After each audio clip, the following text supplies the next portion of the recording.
Cuando tú sabes que el Señor viene pronto, tú no estás distraído, tú no estás atontado, tú no estás agobiado. Y ahora viene la palabra, escúchala: velad, velad, porque no sabéis a qué hora. Es verdad, pero tal y como están las cosas, la hora no la podemos saber. Pero ¿qué quieres que te diga? Viendo todas las piezas del puzzle, uno las va juntando por aquí, las va juntando por allá, lo que oye por aquí, lo que oye por allá, lo que me cuenta fulano, lo que yo he leído, lo que me han contado, lo que yo veo tal, y va juntando y dice: Dios mío, nos queda poco, la hora imposible.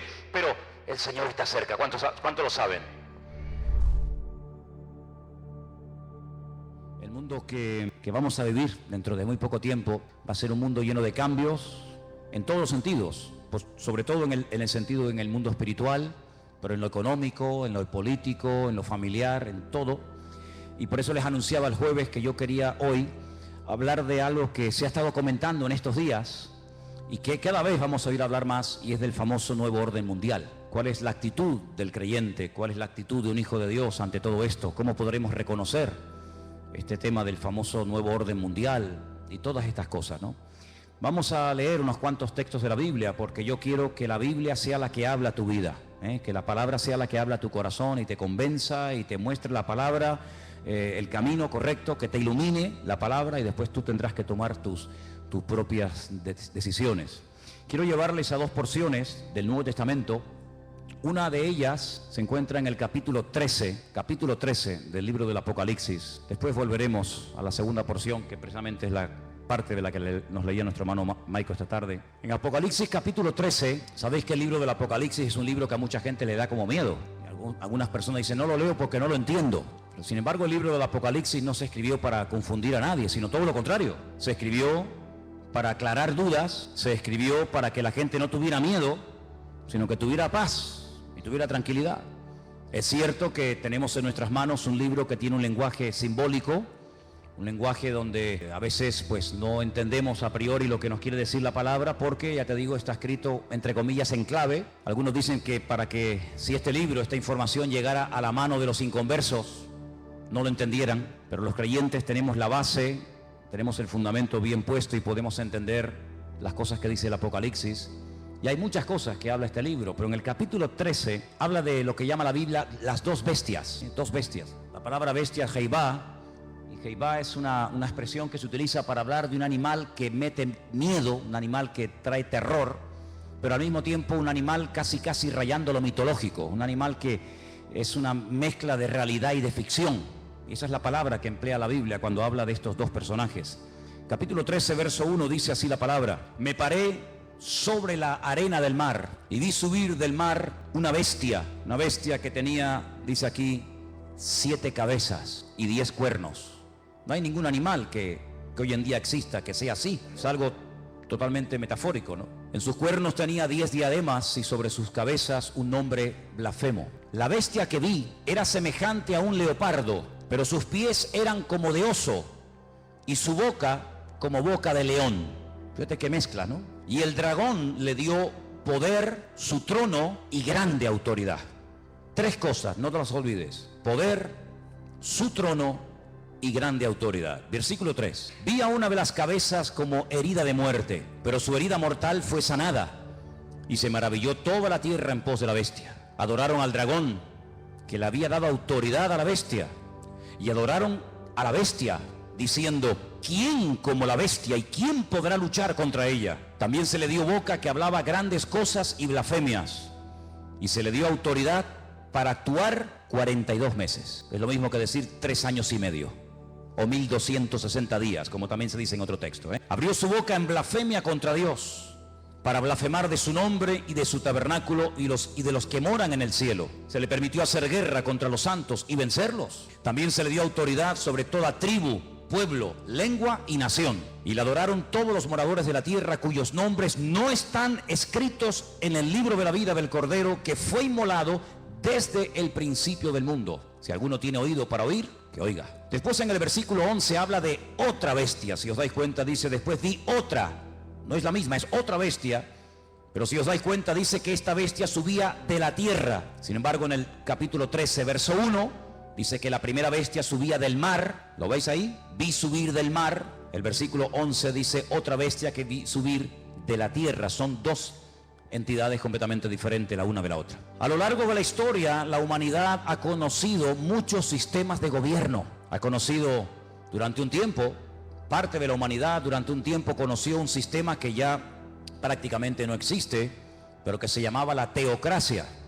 Era Dios el creador gobernando al pueblo y llevando la palabra a través de sus profetas, y fue un periodo muy hermoso de la historia donde Dios hacía las funciones de gobernante o de rey, su pueblo obedecía, y cuando Dios tenía que comunicarse o transmitir un mensaje al pueblo, como lo acabo de decir, lo transmitía a través de sus siervos los profetas. Después dice la Biblia que decidieron cambiar y dejar ese sistema y entraron en un sistema llamado monarquía. Y el rey moría y su hijo ocupaba el lugar, y en fin, todos sabemos que es otro sistema de gobierno. El mundo ha conocido la monarquía, la teocracia, el comunismo, el capitalismo, la democracia, gobiernos de derechas, gobiernos de centro, gobiernos de izquierda, gobiernos comunistas, gobiernos socialistas.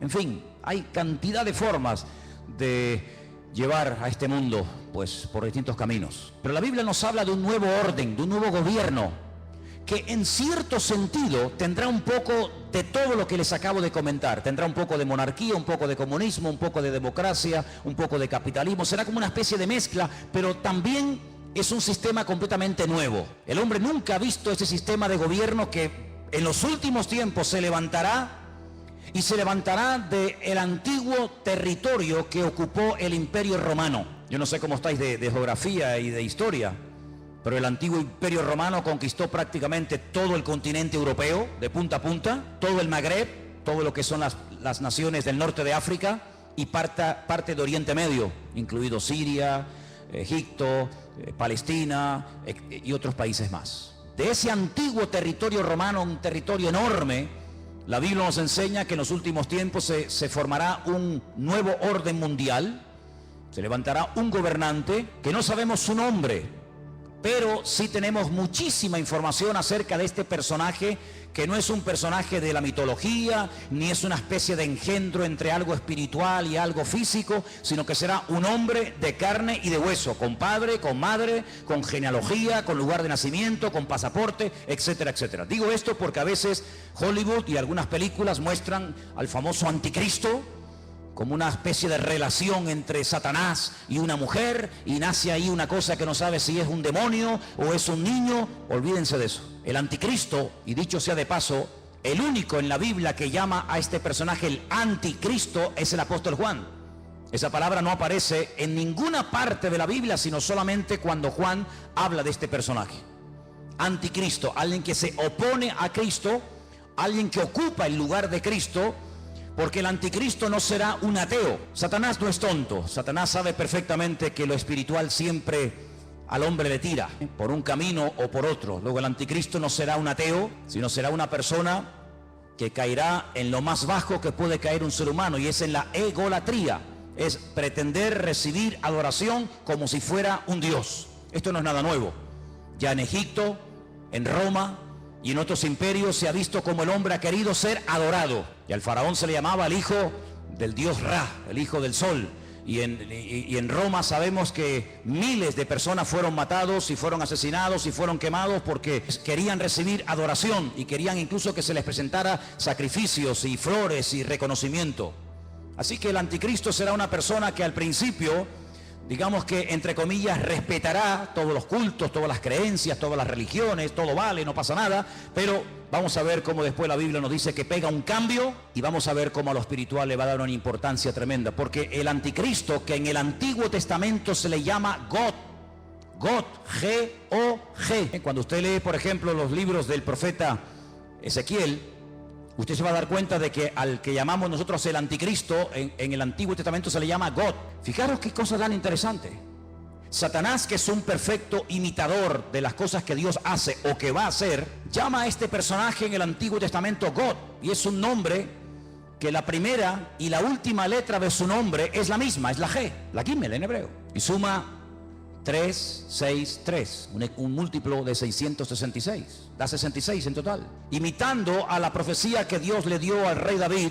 David es otro el único nombre en la Biblia que aparece con la misma letra al principio y al final. David empieza por D, termina por D. Lo que hace el anticristo es tratar de imitar a ese futuro rey ¿verdad?, descendiente de la casa de David, y tratando de ungir, respaldar, apoyar y ayudar en todos los sentidos a este personaje político que tendrá un poder prácticamente ilimitado. Hace unos días, varios gobernantes muy famosos de este planeta Tierra proponían el nombrar a una persona como el presidente del planeta Tierra, el presidente de la Tierra, en este nuevo orden mundial que se está fraguando. Una de las últimas ciudades con un lujo increíble que se ha construido en Kurdistán se llama Astana. Lo habéis visto en algunos grupos ciclistas que llevan Astana, ¿verdad? Y tienen un grupo muy famoso de ciclistas.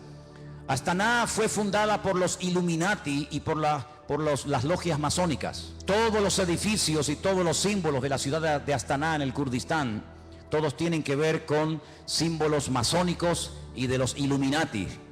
No voy a entrar demasiado en esto, pero los Illuminati son personas que pueden ser políticos, pueden ser presidentes de país, de gobiernos, pueden ser deportistas, pueden ser artistas, etcétera, etcétera. Y hablemos claro, son personas adoradores del diablo. En Israel hay una cueva que se llama la famosa cueva de Sedequías. Se llama la cueva de Sedequías porque cuando el rey Nabucodonosor sitió la ciudad de Jerusalén durante más de un año, el rey que en ese momento gobernaba Jerusalén se llamaba Sedequías y huyó por esa cueva, y dice que lo alcanzaron en la llanura del valle de Jericó, que está como unos 8 o 10 kilómetros de allí.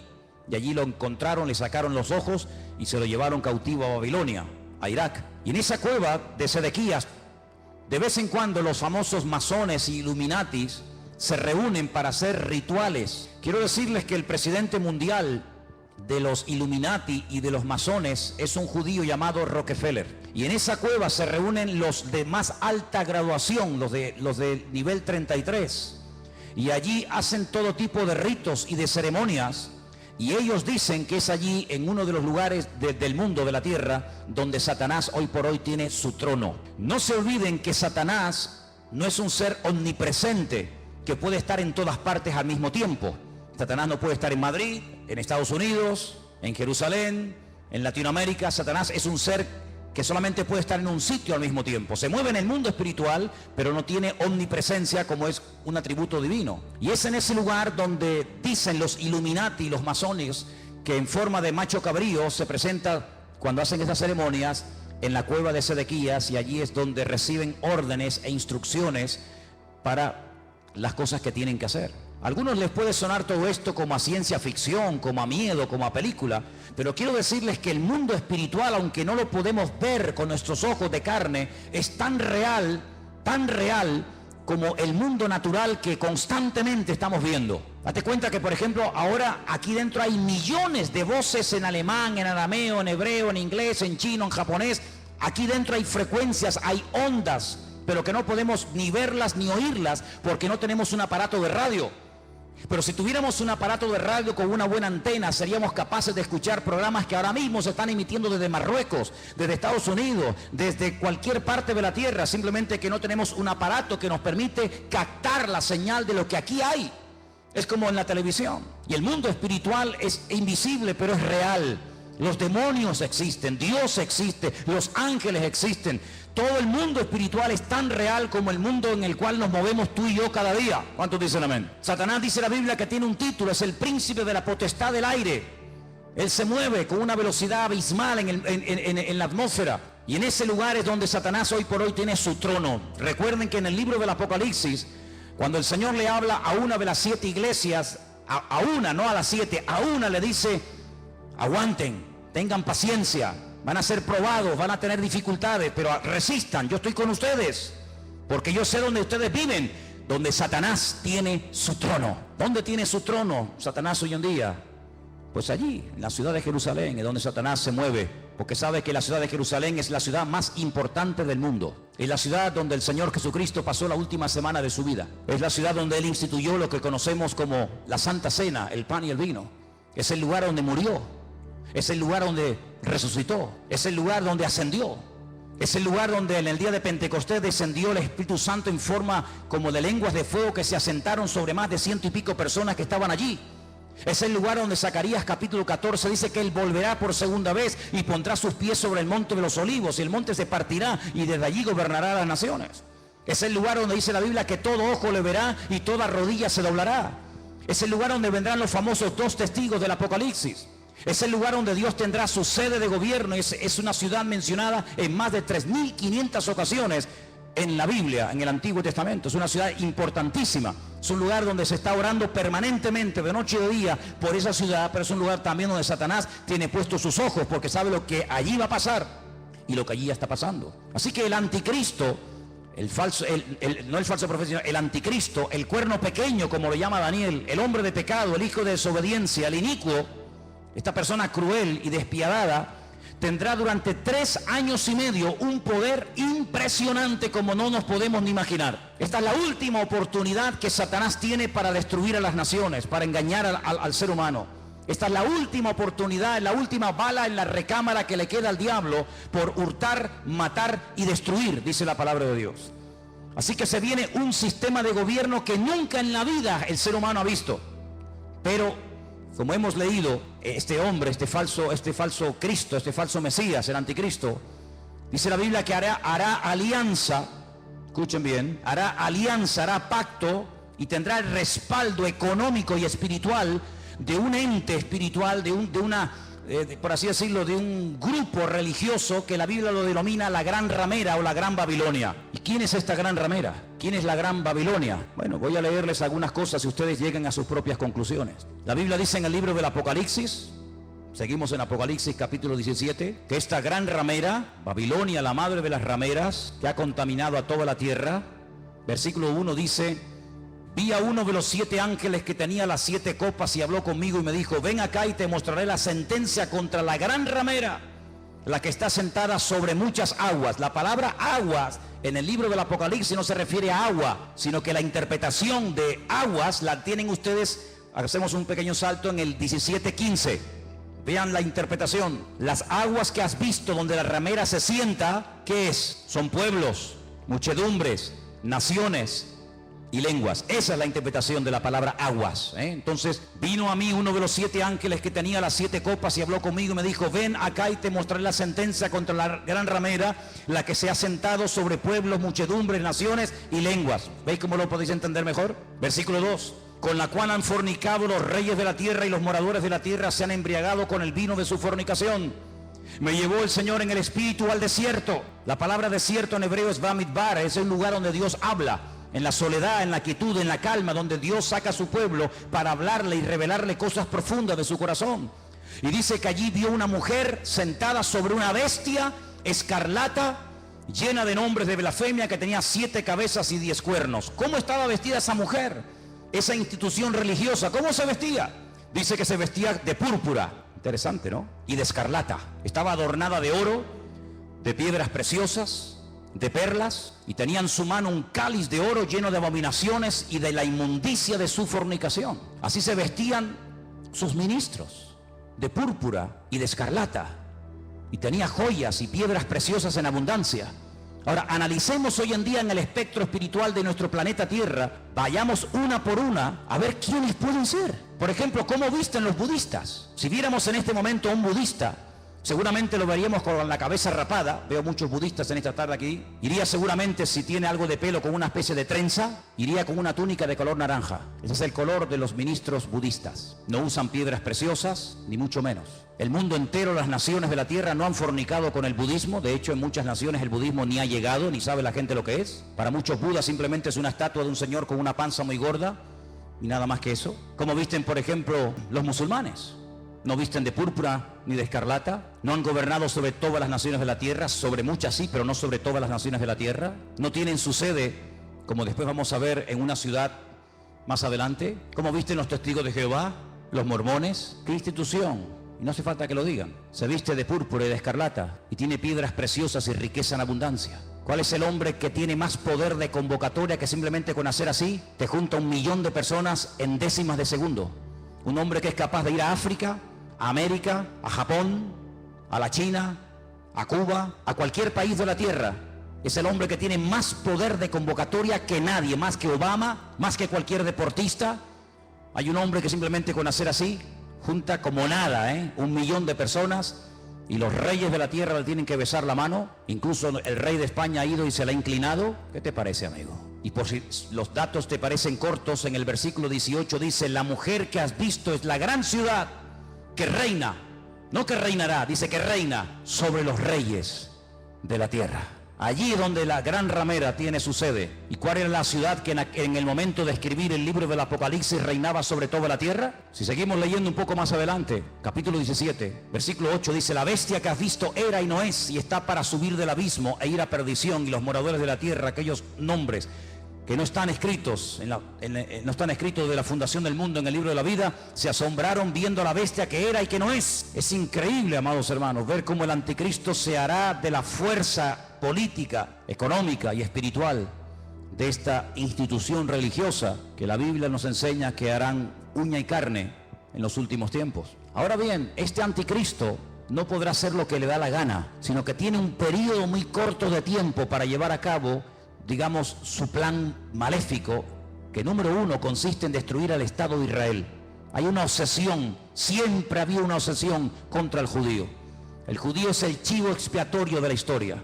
Cuando en Alemania había crisis y cuando Alemania no levantaba cabeza, incluso había perdido territorio en la Primera Guerra Mundial, ¿a quién se le echó la culpa?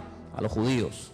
¿Quiénes pagaron los platos rotos en la Segunda Guerra Mundial? Fundamentalmente los judíos y otras personas también, pero mayoritariamente los judíos. Cada vez que hay un problema, cada vez que hay un conflicto, la culpa la tiene el judío. Hay centenares y centenares de libros que nos hablan acerca de que si no existiera ese pequeño país que tiene tan solo 300 kilómetros de largo, 22.000 kilómetros cuadrados, un país que prácticamente es que ni se ve en el mapa, un 0,7% de la población mundial, todos los problemas del mundo se solucionarían. Pero permítame decirles que durante la Primera Guerra Mundial Israel no existía y hubo una guerra mundial. Y durante la Segunda Guerra Mundial Israel no existía y se mataron 60 millones de personas en territorio europeo y esta gente no existía, no estaban allí como pueblo. Pero siempre se ha tratado de buscar una especie de chivo expiatorio al cual echarle la culpa de todos los problemas. Y hay muchos libros que dicen que si Israel no existiera, si ese país no existiera, si se arrasara completamente a esta gente, el mundo sería un mundo de paz, un mundo más equilibrado, un mundo donde no habría tantas guerras y rumores de guerras. Así que el primer objetivo de este personaje es ganarse la confianza del Estado de Israel. ¿Y cómo se ganará, según la Biblia, la confianza de los judíos para que durante un tiempo corto, pero al fin y al cabo un tiempo, lo apoyen? Pues muy fácilmente, permitiéndoles cumplir el sueño que todo judío tiene durante 2000 años. No lo han perdido jamás. Han estado de aquí para allá, los han matado, los han quemado, los han crucificado, les han hecho de todo, pero siempre han tenido una obsesión en la mente, y es poder volver a Jerusalén y poder volver a ver reconstruido el templo de Jerusalén. El templo de Jerusalén fue destruido en el año 70 por las tropas romanas capitaneadas por Tito, el hijo de Vespasiano, y desde el año 70 de la era cristiana hasta hoy, allí no hay templo. Los romanos araron aquel lugar, le cambiaron el nombre a Jerusalén y le pusieron Aelia Capitolina, le cambiaron el nombre de Israel por Palestina, para que nunca más nadie se acordara que una vez hubo una ciudad en la historia de la humanidad llamada Jerusalén y un país llamado Israel. Pero todos sabemos que ese país ahí sí sigue existiendo. 7 guerras, ningún país moderno ha tenido que soportar 7 guerras, donde incluso ha tenido que pelear a veces hasta con 14 naciones a la vez. 14 naciones se han unido por tierra, por mar y por aire para destruir a esta gente, y en las 7 ocasiones no han podido hacerlo. Pero la Biblia nos enseña, y lo dice muy claramente en Ezequiel, en Daniel, en Zacarías, etcétera, que el enemigo intentará destruir a esta nación con armas nucleares. Y la palabra de Dios nos enseña que en un valle que está a las afueras de Jerusalén, llamado el Valle de Jezreel o el Valle de Megido, se llevará a cabo una batalla tremenda que hasta la Biblia ya ha dado el nombre de dicha batalla, la famosa batalla de Armagedón. De hecho hay películas, ¿no?, que se llaman Armagedón. Y dice la Biblia que allí vendrán naciones de todas partes de la tierra. Atacarán por el norte, por el sur, por el este y por el oeste, por tierra, por mar y por aire. Y será un tiempo de angustia para Israel. La palabra de Dios nos enseña que más de 200 millones de soldados, escuchen bien, a Juan también le asombró, imagínate, Nos asombra a nosotros escuchar esta cifra. Imagínate a Juan hace 2000 años en la isla de Patmos escribiendo el Apocalipsis. 200 millones de soldados se unirán con un solo objetivo: destruir al pueblo de Israel. ¿Y por qué tanta obsesión por destruir a Israel? Lo he dicho muchas veces y lo vuelvo a repetir, por una sencilla razón.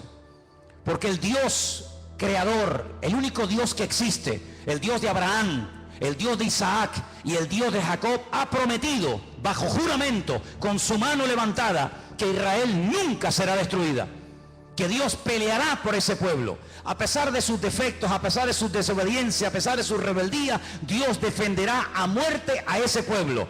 El país, la nación, el imperio que sea capaz de destruir a Israel demostrará, número uno, o que Dios miente o que Dios no existe. Si Dios ha prometido defender a Israel a muerte y que nunca ninguna nación, ningún pueblo, ningún país, ninguna arma forjada se podrá nunca levantar contra esta gente y ser destruida, si alguien logra destruir a Israel, si alguien logra botarlos al mar como intentó Jordania hace años atrás, pues simplemente demostrará que lo que Dios prometió era mentira, o que tal vez Dios ni siquiera existe, el Dios de ellos. Por lo tanto, el enemigo está tratando de demostrar por todos los medios habidos y por haber que Dios miente. Ya lo hizo en el principio de los tiempos, en el libro del Génesis. Cuando se acerca a la primera mujer, le dice: ¿por qué no comes? ¿Por qué no desobedeces a Dios? Y la mujer dijo: porque Dios nos dijo que si pecamos y si desobedecemos la ley de Dios, vamos a morir. Y Satanás le dice: Dios te ha mentido. No es verdad, tú no vas a morir. Lo que pasa es que Dios sabe que si comes de este árbol, si desobedeces a Dios, le harás la competencia, le harás sombra y serás otro Dios. Y eso Dios no quiere que ocurra. Y la Biblia nos enseña que aquella persona le creyó a diablo, le creyó a Satanás y le creyó a la mentira. Y así como la verdad te hace libre, la mentira te esclaviza y te destruye. Por eso a lo largo de la historia, desde Caín hasta nuestros días, Satanás ha intentado destruir al pueblo de Israel, al Dios de Israel. ¿Por qué? Porque él quiere ser adorado y reconocido. Y el anticristo, este hombre, este líder político, exigirá que se le adore. Dice la Biblia que cuando el templo de Jerusalén sea reconstruido, quiero decirles que he estado muchas veces en Israel, muchísimas veces, y cada vez que he ido he tenido la oportunidad y la bendición de poder ir al Museo del Templo, donde puedes ver absolutamente todo, salvo el arca del pacto. Ya está todo preparado, todo dispuesto, todo listo para que se reconstruya por tercera vez el famoso templo de Jerusalén, en el único lugar del mundo donde los judíos pueden construir un templo. Los judíos no son como los evangélicos que pueden construir iglesias en cualquier parte, o como los católicos que construyen catedrales en cualquier ciudad del mundo. El judío tiene la orden, la prohibición de no edificar ningún templo en ninguna parte de la tierra, salvo en el monte Moriah, donde miles de años atrás el patriarca Abraham subió a lo alto de esa montaña a sacrificar a su hijo. Y es en ese lugar donde Dios únicamente permite que se construya un templo, donde Él, dice la Biblia, que pondrá su gloria y su presencia para que todas las naciones de la tierra conozcan que Dios es uno, dice la palabra de Dios. ¿Por qué no lo hacen? Tienen poder para hacerlo. En 1967, en junio del 67, el 7 de junio del 67, la Biblia nos enseña, o la historia, perdón, nos enseña que las tropas de Israel entraron y conquistaron toda la ciudad de Jerusalén. No podían entrar en Jerusalén, pero en el 67 tomaron toda la ciudad. Subieron a lo alto del monte, pero le dejaron hasta el día de hoy a Jordania que administre las explanadas del templo, donde está la famosa mezquita de Omar y la famosa mezquita de Al-Aqsa.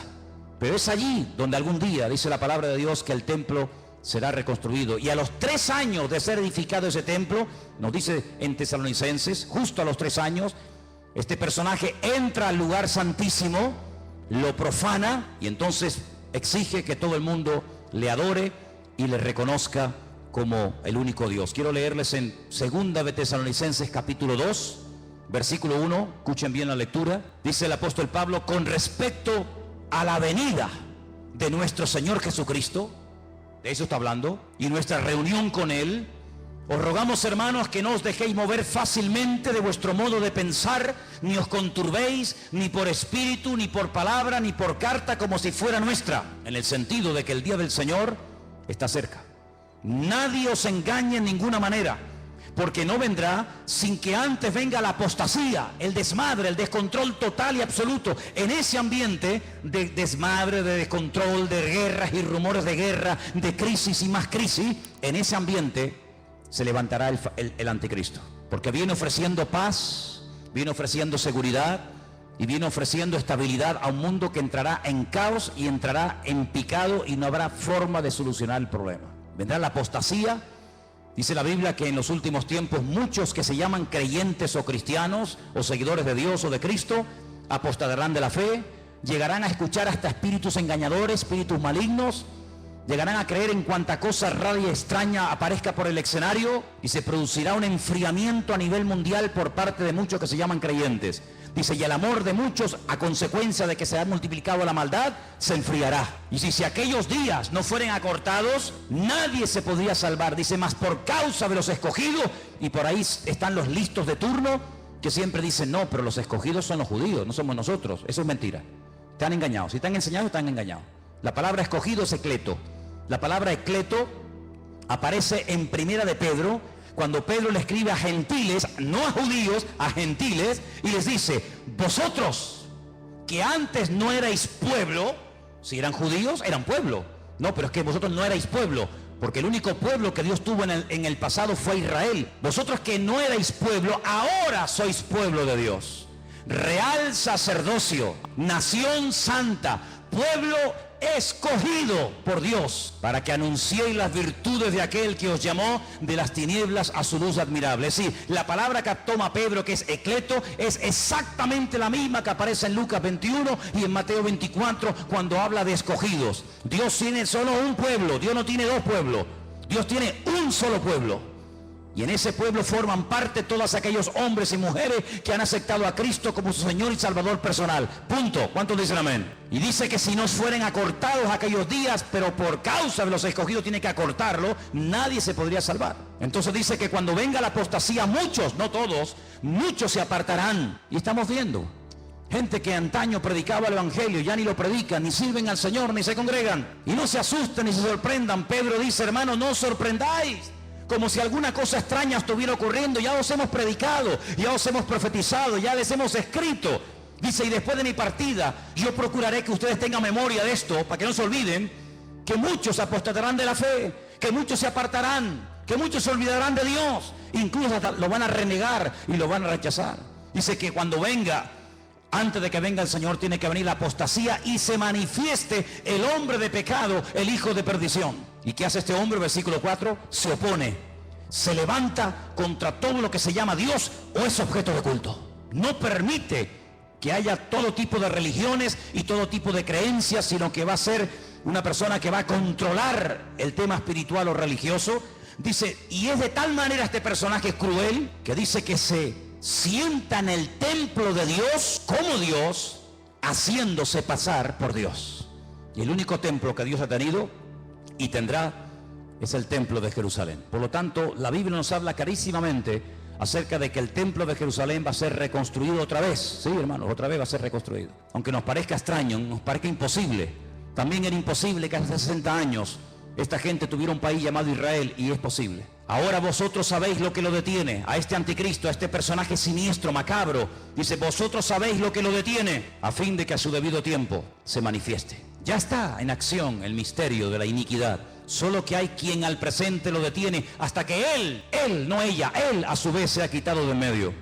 Entonces se manifestará aquel inicuo. La palabra inicuo, pues es una palabra que significa un hombre cruel, sin principios, sin moral, un salvaje, despiadado, una bestia, hasta que ese inicuo sea matado con el espíritu de la boca del Señor y lo matará el resplandor de su venida. He hecho una lista de cómo, de todas las formas que la gente moría en los tiempos de la Biblia. Tengo una lista enorme.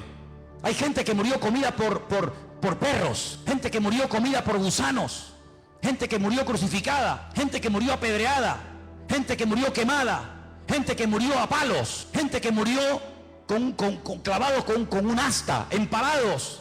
Hay un montón de tipos de muertes en la Biblia, pero nadie ha muerto como morirá el anticristo. Dice que lo matará el resplandor de la venida de nuestro Señor Jesucristo. Así como el resplandor de la gloria del Señor tiró al suelo al apóstol Pablo y se convirtió y sirvió al Señor con toda su alma y con todo su corazón hasta el último minuto de su vida, el anticristo morirá no de forma natural, sino morirá por el resplandor de la gloria y de la presencia del Señor.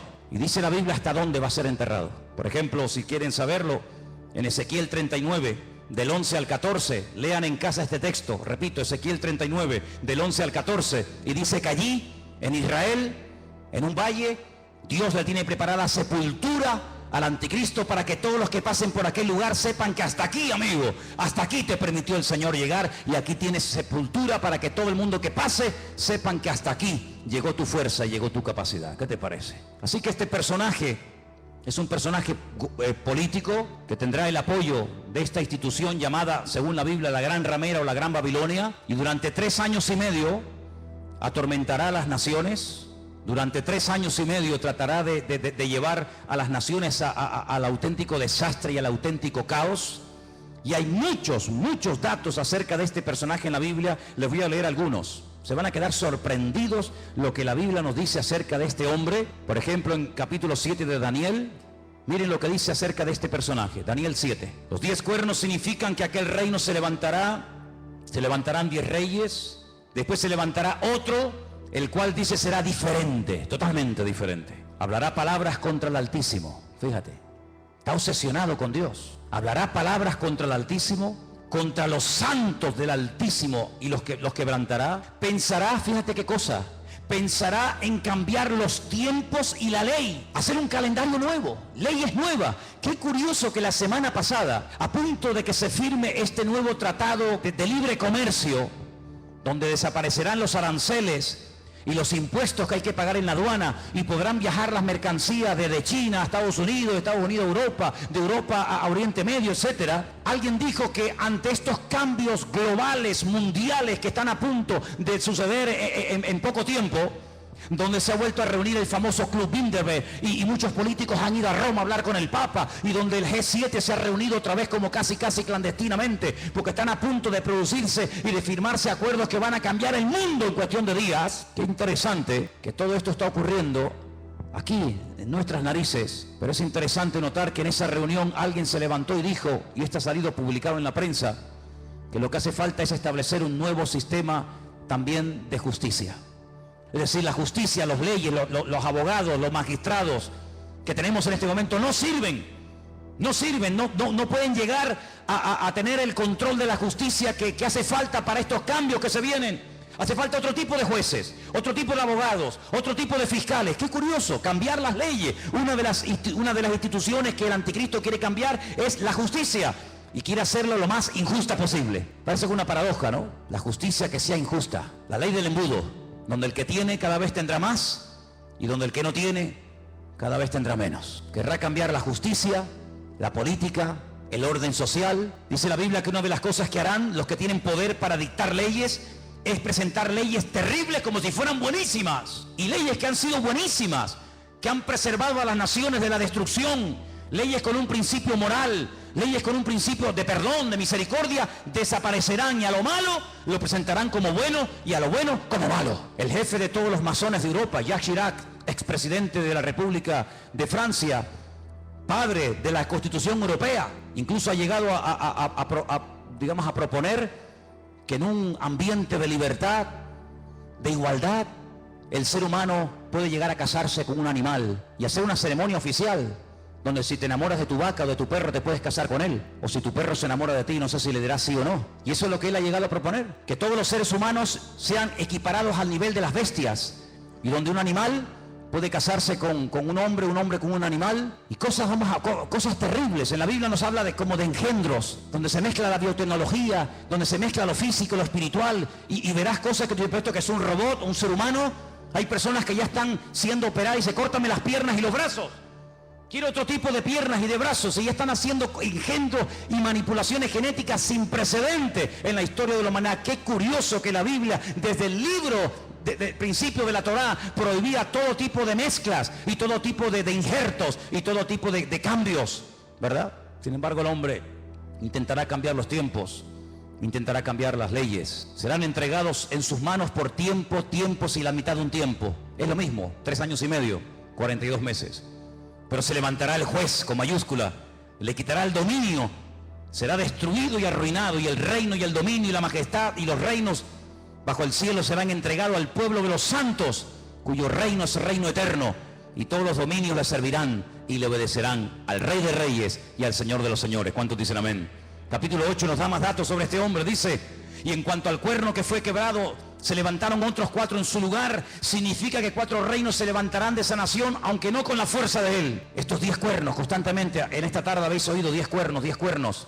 Son 10 naciones que se van a unir en los últimos tiempos para pelear.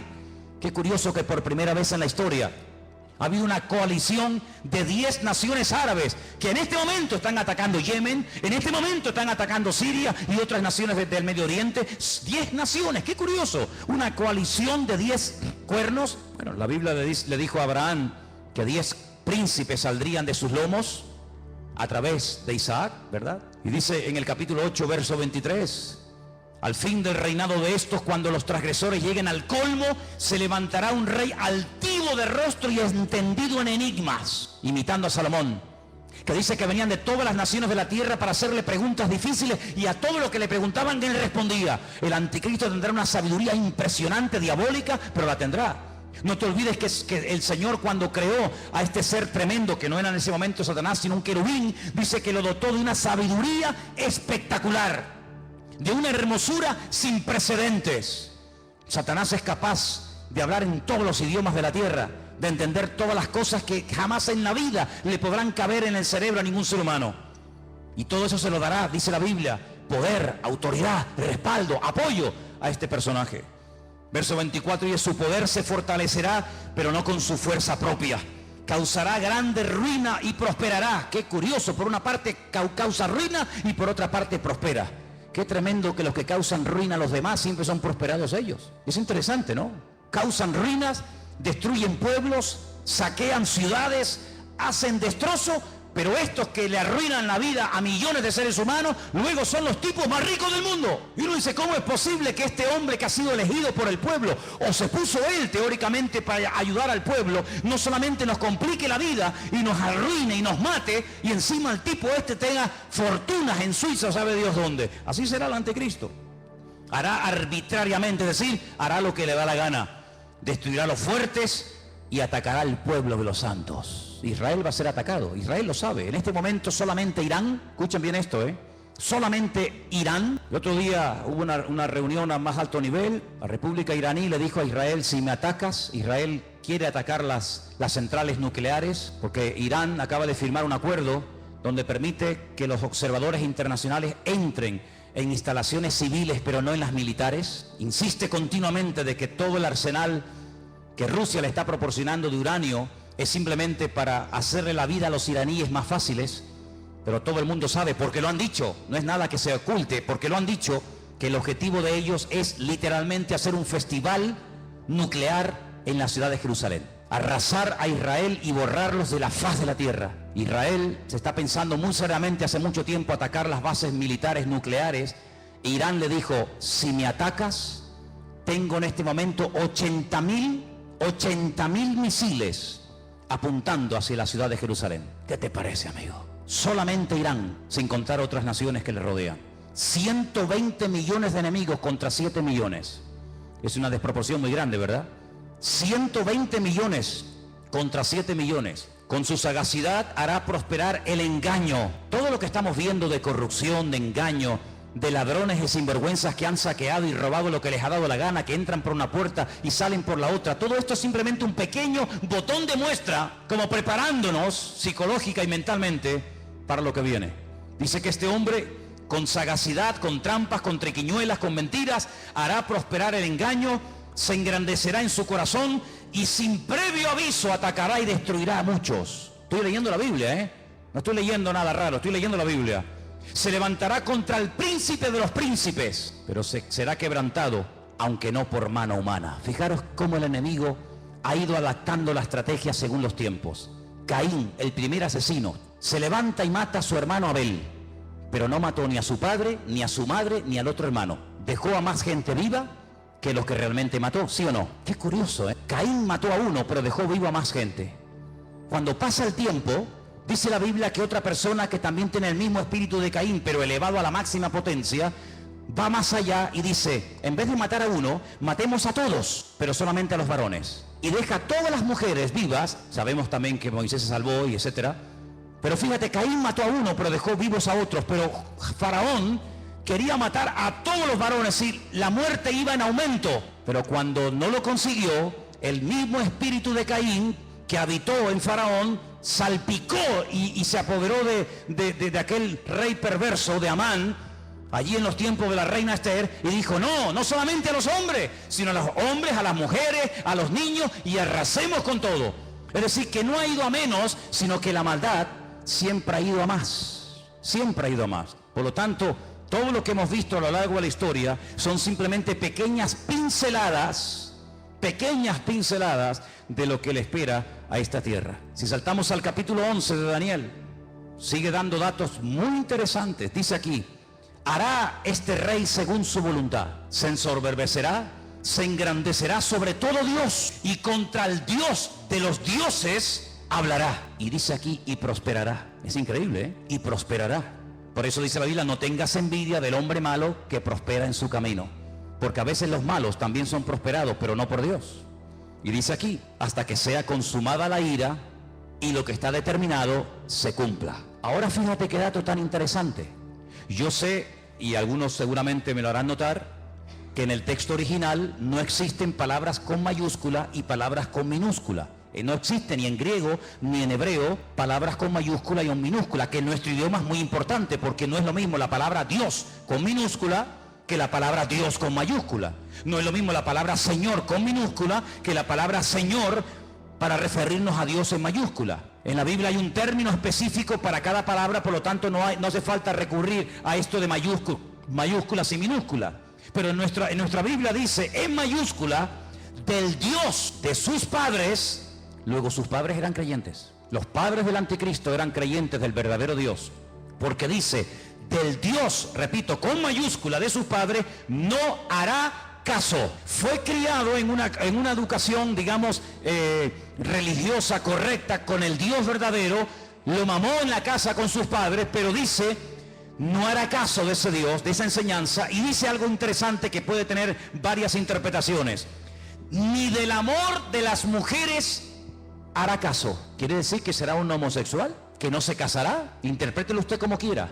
Pero dice que a este hombre no le interesa perder el tiempo. Ustedes saben que cuando un hombre se enamora de una mujer se vuelve medio tonto, ¿no? Por lo tanto, él dice, yo tengo un objetivo y si enamorarme de esta o de aquella me va a quitar mi tiempo, dice, ni hará caso de las mujeres. Increíble. No respetará a Dios alguno, porque contra todo se engrandecerá. Honrará en su lugar al Dios de las fortalezas. Y tú dices, ¿este quién es? El Dios de las fortalezas. No hará caso del Dios verdadero que sus padres le inculcaron y le enseñaron. Dejará ese Dios verdadero y comenzará a adorar, dice aquí, al Dios de las fortalezas. Ahora, el libro de Daniel es el único libro de la Biblia que está escrito en dos idiomas diferentes.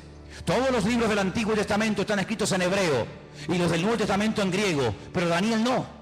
Daniel, parte del libro está escrito en arameo y parte está escrito en hebreo. Se lee igual, pero significa lo mismo.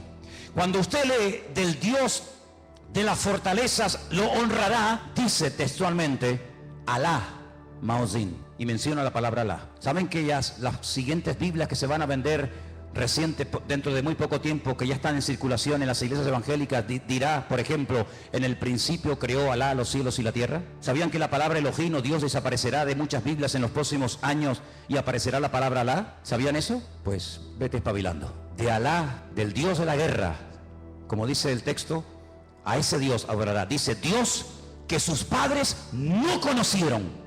No tiene nada que ver la adoración a ese Dios con el Dios que sus padres le enseñaron. Y dice, lo honrará con oro y con plata, con piedras preciosas y con cosas de alto precio. Hermanos, esto se escribió hace más de 3000 años. Es impresionante cómo hace más de 3000 años el profeta Daniel sabía detalles de la vida de este hombre que en aquel momento lógicamente no existía y que está a punto de aparecer.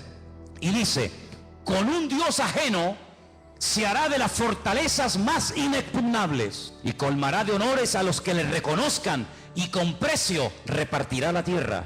Pero al cabo del tiempo, el rey del sur contenderá con él y se levantará contra él como una tempestad. También le irá mal al anticristo, no te quepa la menor duda, también le irá mal. Pero durante un tiempo, aparentemente, las cosas le van a funcionar. Ante este panorama de este nuevo orden mundial, ante este panorama donde ya el famoso chic que habéis oído y que sabéis que está por ahí por el mundo dando vueltas, donde el dinero en muchas naciones ya ha desaparecido, no es que va a desaparecer, ya ha desaparecido. En Suecia usted va con dinero y no lo puede usar, ya no se usa dinero para pagar nada en Suecia, todo es con otro sistema. Pues dice la palabra de Dios que en los últimos tiempos se va a implantar a nivel mundial un nuevo sistema comercial, donde ya no hará falta llevar dinero, lo puede perder, se puede olvidar de él, se deteriora, se gasta, se pierde, te lo pueden robar. Sino dice la Biblia que se va a implementar un sistema que en sí es un sistema buenísimo, pero hay que ver lo que viene detrás. Y es un sistema donde dice la Biblia que nadie podrá llegar ni a comprar nada, ni a vender absolutamente nada, ni un litro de leche, hermano, ni una barra de pan en la panadería, ni nada de gasolina para el coche. Nadie podrá bajo ningún concepto comprar ni vender, a menos que lleve implantado en su cuerpo un microchip como el que llevan los perros hace muchos años, donde simplemente con un aparatito cualquier veterinario del mundo sabe cómo se llama ese perro, dónde vive, si está vacunado, si no está vacunado, cómo se llama el dueño, dónde vive y qué hace y qué no hace. Es un pequeño microchip alimentado con una pequeña pila de litio implantado en la piel, de tal manera que usted en cualquier momento puede llegar a una ferretería, a una carpintería, a una farmacia, a donde quiera, simplemente usted pasando su mano, automáticamente le descuentan de su cuenta bancaria lo que supuestamente usted puede tener. Así no tiene problema de que nadie le robe, de que nadie le quite nada. Y usted dirá, pero eso es una locura. No es ninguna locura. Muchísimos soldados del ejército norteamericano, muchísimos multimillonarios ya le están poniendo a sus hijos esta especie de microchip. ¿Por qué? Porque tiene muchas ventajas, aparentemente. Y es que usted está localizado 24 horas del día, aunque esté metido en un submarino bajo tierra o bajo el mar. Usted está localizado permanentemente, porque los satélites captan esa señal, captan esa radiofrecuencia en cualquier lugar donde usted se encuentre. ¿Cómo podía saber Juan, un pescador de Galilea, hace 2000 años atrás, en un pequeño país llamado Israel, que algún día en el mundo, en el planeta Tierra, habría un sistema tan sofisticado, donde la gente ya no usaría dinero para comprar, ni para vender, ni para viajar, sino que simplemente llevando ahí una especie de chique en la mano, pasándolo por una especie de escáner o de máquina, la gente podría llevar una vida normal? ¿Cómo podía ese hombre saber eso hace 2000 años? No lo sabía, Dios se lo dijo y Dios se lo reveló, porque aquí el que controla el pasado, el presente y el futuro es nuestro Dios. Y el Apocalipsis está escrito en pasado, porque esa es una de las características del tema profético en la Biblia, que el futuro se cuenta en pasado. Y por eso dice la Escritura que para conocer el futuro hay que conocer el pasado, porque el que no conoce lo que Dios ha hecho no sabrá nunca lo que Dios hará en el futuro. ¿Qué podemos hacer los que nos llamamos cristianos o queremos ir en serio con el Señor ante este panorama? Bueno, es interesante notar que una de las profecías que se tenía que cumplir en los últimos tiempos es que el río Éufrates, saben que Irak está bañada por dos grandes ríos, el Éufrates y el Tigris. Es una de las zonas donde estaba el famoso jardín del Edén. Llegaría un momento que se tendría que secar para que tropas del norte, dirigidas por Rusia, vinieran en dirección a la tierra gloriosa, entrando por los famosos altos del Golán, en el norte de Israel. Bueno, pues Siria construyó hace ya muchos años una presa que deja totalmente seco el río Éufrates, así, en cuestión de minutos. Eso está profetizado también en el libro del Apocalipsis. La palabra del Señor nos enseña que los tiempos se acortan, y dice Mateo capítulo 24 lo que tenemos que hacer en estos tiempos los creyentes, y te lo leo. Mateo 24, del 37 en adelante. Presta atención a lo que dice la palabra.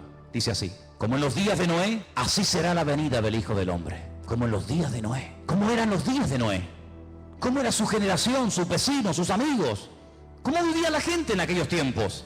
Dice la Biblia que había violencia y agresividad por todas partes. No piensen ustedes que se vive tan tranquilo en todas partes de la tierra como de momento vivimos aquí. Muchos de los que están aquí pueden dar testimonio de que naciones hermosas y tremendamente ricas Es muy difícil hoy por hoy vivir en ellas debido al alto índice de muerte, de destrucción que hay. La gente tiene miedo a salir a las calles. Dice la Biblia que llegará el momento en el que la gente más pacífica, aquella chica que cuando caminaba dice que ni siquiera se atrevía a poner el pie en tierra, de lo delicado y de dulce que era, ten cuidado porque se te puede llegar a convertir en tu peor enemigo. Donde los padres serán capaces de entregar a sus hijos, donde los hijos serán capaces de traicionar y de vender a sus padres, etcétera, etcétera. Como los días de Noé, violencia, agresividad, perversión, algo impresionante. Si nos metiéramos a dar datos de la cantidad de perversión que hay con niños, con jovencitas en muchas partes del mundo y muchas muy cerca de aquí, nos quedaríamos realmente sorprendidos de ver cómo hemos superado con creces a las famosas ciudades de Sodoma y Gomorra. La perversión ha llegado a unos niveles indescriptibles. Sigo leyendo en el versículo 38. Porque como en los días antes, días hermano, no años, días antes del diluvio, ¿qué hacían? Comían, bebían, se casaban, se daban en casamiento hasta el día en que no entró en el arca. ¿Cómo es posible que está a punto de venir un diluvio, que vamos a morir todos como ratas, que no hay escapatoria? Y te estés casando, pero ¿casando para qué? Si mañana vamos a morir todos. Y haciendo negocios a largo plazo, y haciendo inversiones, y comprando, y vendiendo, y comiendo, y bebiendo, cuando te quedan 20 horas de vida. Oye, si tú supieras, dime la verdad, hermano y hermana, si tú supieras con toda seguridad que te queda una hora de vida, ¿qué harías? Dime qué harías. ¿Llamarías ahora a tu hijo, a tu hija? ¿Harías algo? No, todavía queda mucho tiempo, sí. Esa actitud de indiferencia, de decir, bueno, no hay tanta prisa, tampoco es para tanto, no exageres tanto, Manolo, que todavía queda mucho tiempo, que soy muy joven, que queda mucha vida por delante. Sí, también al que enterré ayer le quedaba mucha vida por delante. Y con 44 años recién cumplido el lunes, ahora está donde todos sabemos que está. Toda la vida le quedaba por delante, claro. Un chaval con 44 años, pues, hombre, pues imagínate tú lo que puedes vivir, casi otros 40 años más. Pues no, se acostó a las 9 de la noche y a las 7 de la mañana su vida se apagó. ¿Qué te parece? Días antes del diluvio, Noé estuvo predicando y diciendo a la gente, viene el diluvio, que Dios va en serio, Dios te ha dado oportunidad, otra, y mañana y pasado, y nada, y no sean caso. Así será la venida del Hijo del Hombre. Dice, no entendieron. Oye, ¿no te ha pasado? Gente inteligente, gente con más o menos un mínimo de cultura, un mínimo de, no sé, de luz, que tú le hablas de cualquier cosa y todo lo entienden. Le hablas de política, 3 horas hablando de política. Le hablas de fútbol, va a venir, te cuento. Le hablas de lo que quieras. Tocas el tema de la Biblia, tocas el tema del Señor y son los más torpes del mundo. Y un tío tan listo, un tío tan sabio, un tío tan espabilado, un tío que se ha buscado la vida, toda la vida, de todo entiende y de todo sabe. Lo dejas en el desierto y el tío sobrevive. Lo dejas en el Himalaya y el tío se busca la vida. Cuando le hablas del Señor, no entiende nada. ¿Leíste la Biblia? Sí, pero no la entendí. ¿Cómo es posible que leas el periódico, leas la revista y todo lo entiende? Y cuando te hablo de Dios, no entendieron. Hay como una nube, hay como una ceguera espiritual. ¿Por qué se creen que comencé el culto cantando abre mis ojos? ¿Piensan que todo esto es casualidad? ¿Que detrás de esto no hay oración y preparación? Y diciendo, Dios mío, háblanos. Claro que lo hay. Abre mis ojos, ¿pero a qué? A la realidad espiritual de lo que se cierra y de lo que viene, hermanos. No entendieron hasta que vino el diluvio. Cuando entendieron era demasiado tarde. Claro, entendiste, pero ya no hay tiempo. Se los llevó a todos. Así será también la venida del Hijo del Hombre. ¿Qué te parece, amigo? Algunos no tuvieron miedo la primera vez que se metieron un pico en las venas.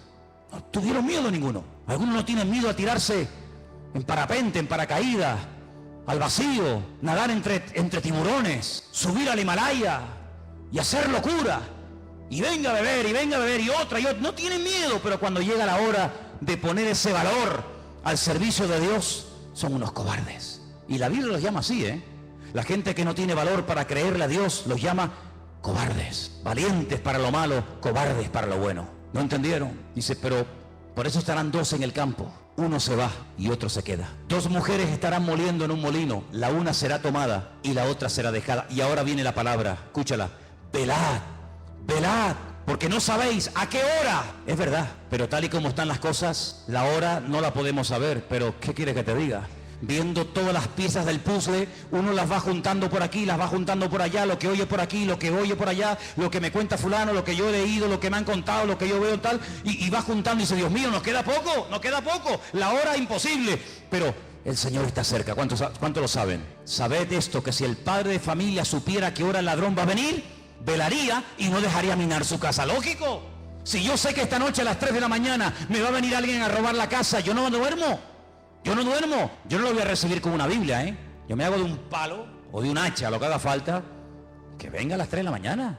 Que venga. Te voy a dar la del pulpo, te voy a dar. Pero si yo no sé que viene a las 3, yo me voy a dormir, me levanto mañana y cuando me levanto digo, ¡ay va! Que me han robado, que me han quitado esto, que me han quitado lo otro. Pero dice la Biblia, cuando tú sabes que el Señor viene pronto, tú no estás distraído, tú no estás atontado, tú no estás agobiado. ¿Qué es lo que hace el diablo? A uno los revienta a trabajar, como a los judíos en Egipto. Que trabajen como mulas. Así no piensan, así van a llegar a la noche a la cama rendidos. Pero el diablo también a otro le dice, no trabajes tanto. ¿Para qué trabajar tanto? Y los tiene todo el día ociosos, sin pegar palo al agua, y entran en depresiones, se aburren, comienzan a tontear con esta, a tontear con el otro, mensajitos a este, mensajitos al otro.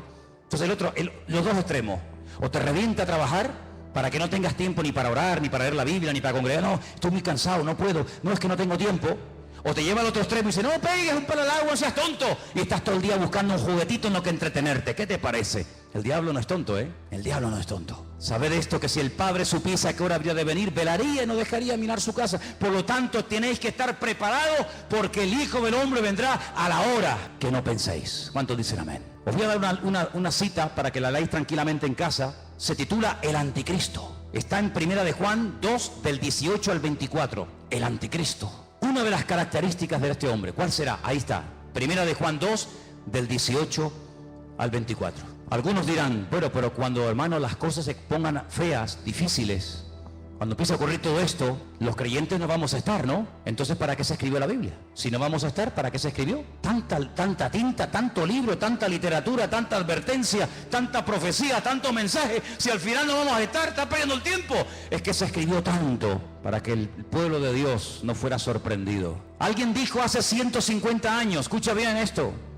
Hace 150 años, alguien dijo, tranquilos hermanos, cuando empiecen las persecuciones, cuando empiecen las matanzas, cuando empiece el mundo a ponerse difícil y duro, el Señor arrebatará su iglesia y aquí no estaremos ninguno.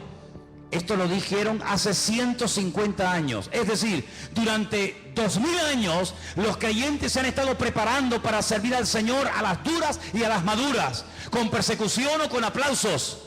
Pero claro, por ahí cayó en buena tierra, entre comillas, la enseñanza de que los creyentes no iban a estar en tiempos de persecución. Sin embargo, nuestros hermanos de Irak, de Siria, de Corea del Norte y de tantas y tantas naciones que están muriendo quemados, vivos, apaleados, crucificados, degollados como si fueran animales, ¿son ellos creyentes o no? ¿Estarán ellos en pecado y por eso Dios les paga así? Cuando dice la palabra de Dios que los mártires nos tienen que dar ejemplo a todos y a cada uno de nosotros. Por lo tanto, velemos y oremos, porque las cosas no van a ir a mejor. Todo esto de pactos, que si Podemos, que si el PP, que si... Hay algunos que son tan ingenuos, tan tontos, que creen que todo se va a solucionar a base de habla, que te habla y promete y te doy, y tú aquí y tú allá. El Señor dice, la maldad se multiplicará y le sorprenderá a todos. Me da igual del signo que sean. Como los dolores a la mujer que está a punto de dar a luz, dice, y no escaparán, sino que vendrá sobre ellos la destrucción repentina. Nosotros no tenemos la confianza puesta en el PP, yo por lo menos no, a lo mejor alguno aquí sí. Yo no confío ni en el PP, ni en el PSOE, ni en Ciudadanos, ni en el otro, ni el Melena, yo no confío en ninguno de ellos, porque todos son hijos del diablo. ¿O no? Porque estás conmigo o estás contra mí. ¿Cómo voy a poner yo mi confianza en el hombre? Maldito el hombre que confía en el hombre. Nosotros ponemos nuestra confianza en el Señor, Dios Todopoderoso. Él no nos va a fallar.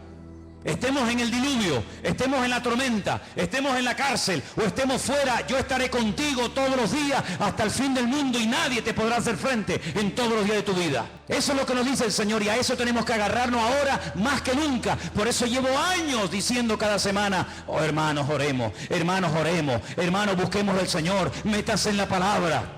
Dejen de perder tiempo en tontería. No hagan planes que tú no... hablando de planes, ¿cuántos de los que están aquí tienen planes y meten al Señor en sus planes? Es que lo tenía aquí apuntado y no me puedo ir sin decirlo. ¿Incluyes a Dios en tus planes? A ver, ¿sí o no? Pues lo estás haciendo fatal. Que no puedo incluir a Dios en mis planes. No, pero hermano, no te entiendo. Espera, déjame que te explique. Pues si no te vas a quedar así. Tú no tienes que incluir a Dios en tus planes. Tú tienes que meterte en los planes de Dios. ¿Ves la diferencia? Yo tengo planes. Quiero ser médico, quiero ser abogado, quiero estudiar 5 carreras.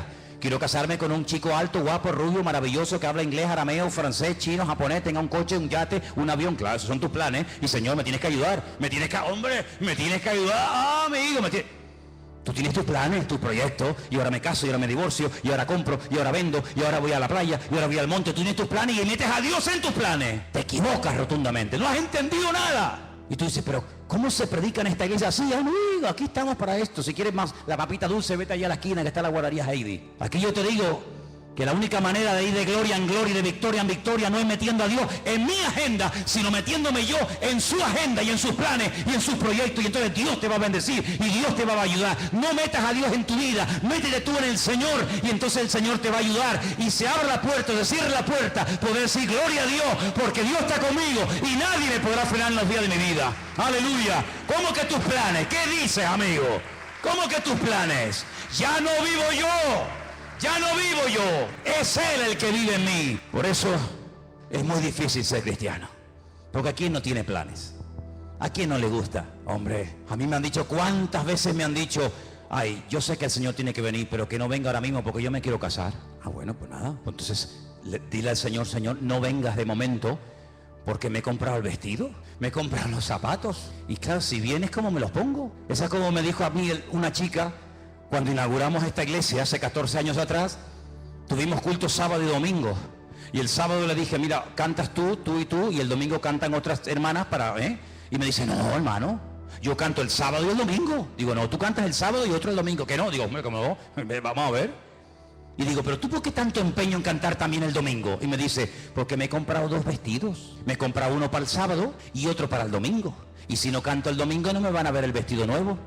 Y yo le dije, pero tú vienes aquí a la iglesia para presumir de vestidos, porque si vienes aquí a aparentar y a presumir, aquí te sobra el sitio, hija. Así que ahora no vas a cantar ni el sábado ni el domingo, mira lo que te digo. Pues aquí no venimos a verte a ti, aquí venimos a adorar al Señor. Y cogió y se fue a cantar donde le aplaudían. Pero aquí al único que aplaudimos, y le pido que ahora le deis un aplauso a Él, es al Rey de Reyes y al Señor de los Señores. A Él sea la gloria por los siglos de los siglos, amén. A Él solamente, aleluya. Fuerte ese aplauso a nuestro Dios, hermano. Amén, amén, amén. Aleluya, amén. Nada más que a Él, todo lo demás sobra. ¿Cuánto tiempo va a reinar el anticristo? ¿Cuánto tiempo va a estar este personaje, este tipejo? ¿Cuánto tiempo? Lo hemos leído, tiempos y la mitad de un tiempo. 42 meses, 1 año y medio, 3 años y medio. ¿Eso es lo que va a durar? 3 años y medio. ¿Pero cuánto va a durar el reino de nuestro Dios? Por los siglos de los siglos. Amén. Sí, tú tendrás tu tiempo de gloria, como muchos que ves en televisión, de plató en plató, de programa en programa. Parece que pasa un tiempo y desaparecieron. Cierra tus ojos, hermano. Empápate de la Biblia. Métete en el Señor y dile al Señor, yo haré en la vida lo que tú quieras, solamente lo que tú quieras. La vida cristiana no es hacer lo que yo quiero y usar a Dios para mi beneficio personal. No, eso no es vida cristiana, eso se llama religión. Eso es religión, donde yo hago lo que me da la gana y Dios está a mi servicio 24 horas al día en lo que yo quiera y en lo que yo pida. Eso es religión, donde yo pongo las normas, donde Él está para servirme a mí. Evangelio es, yo no tengo planes, yo soy un siervo en las manos de Dios y yo haré y me casaré o no, y compraré o no, iré o no, a donde Dios quiera. Eso es el Evangelio, lo otro es religión. Y por eso, amados hermanos, yo le digo a todos los jóvenes que están aquí esta noche, muchos de ustedes que se están matando estudiando, pregúntale al Señor si eso es lo que Dios tiene para tu vida. Porque si eso es lo que Dios tiene para tu vida, gloria a Dios, qué bueno. Pero ¿y si eso no es? Si eso no es, hijo o hija, pregúntale al Señor qué quiere hacer con tu vida. Porque a Noé cuando le habló le cambió la vida. Y a Abraham ni te cuento. Y a Pablo ni te cuento. Cuando Dios le reveló sus planes a David, a Moisés y a los personajes de la Biblia, les cambió la vida. Ya no se podían dedicar a cualquier otra cosa. Porque Dios tiene planes. Claro que los tiene. Para mí. Para ti. ¿O qué te crees? ¿Que estás aquí por casualidad? No. Dios nos ha traído hoy aquí, como dice el cántico, para no volver atrás. Aleluya. Y en esta tarde, cuando te acerques a este pan y a este vino, dile al Señor, te lo pido. Dile, Señor, quiero hacer tu voluntad, Señor. quiero hacer tu voluntad. Bendito sea el nombre del Señor. Señor, ayúdanos a darnos cuenta que el mundo, como tu palabra profetiza, irá de mal en peor, pero nosotros iremos de gloria en gloria y de victoria en victoria, porque tú así lo has determinado para tu pueblo. Señor, sabemos que el mundo te ha dado las espaldas, sabemos que el mundo no se somete a tu voluntad ni a tu palabra, así les va, pero pedimos, Señor, que a nosotros, tus hijos, este rebaño pequeño, nos des la bendición de servirte y de estar preparados para lo que le viene a este mundo encima. Este mundo va a ser sacudido, todas las naciones de la tierra van a ser zarandeadas como el trigo, pero te pedimos, Señor, que tú nos protejas y nos libres del maligno, y podamos con tu ayuda y con tu bendición mantenernos firmes contra las acechanzas del maligno. Ayúdanos, Señor, en esta noche a tomar conciencia de los tiempos que se avecinan, Padre. El mundo está haciendo sus movimientos, reuniones por aquí, reuniones por allá. Ellos saben a dónde apuntan, ellos saben lo que quieren. Ayúdanos también a nosotros, mi Dios, a estar preparados para que estas cosas no nos sorprendan como ladrón en la noche. Bendito sea Jesús. Gracias por acompañarnos. Sigamos juntos en el camino de la fe y no te pierdas el próximo mensaje que tenemos para ti. Que Dios te bendiga.